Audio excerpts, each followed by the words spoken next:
Serikali ya Tanzania chini ya uongozi wa Mheshimiwa Rais Dr. Samia Suluhu Hassan ilizindua mkakati wa kitaifa wa nishati safi ya kupikia ya mwaka 2024 kuelekea 2034.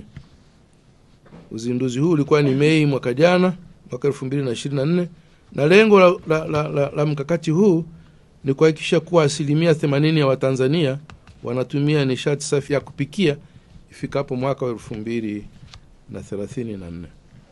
Sasa nishati safi maana yake inatuacha safi, lakini inapika kwa haraka zaidi na kwa ufanisi mzuri zaidi.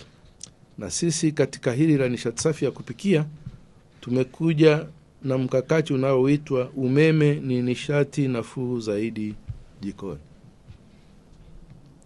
Pika kwa umeme. Umeme ni nishati nafuu zaidi jikoni. Pika kwa umeme.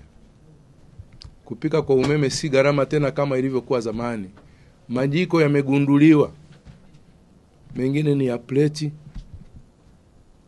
mengine ni kama pressure cooker ambayo unaweza ukapika kwa kutumia umeme kwa gharama nafuu zaidi. Na uzuri wa haya majiko, unapolipikia chakula kikishaiva linajizima lenyewe.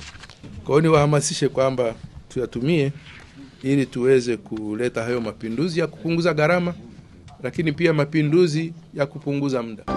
TANESCO, tunayaangaza maisha yako.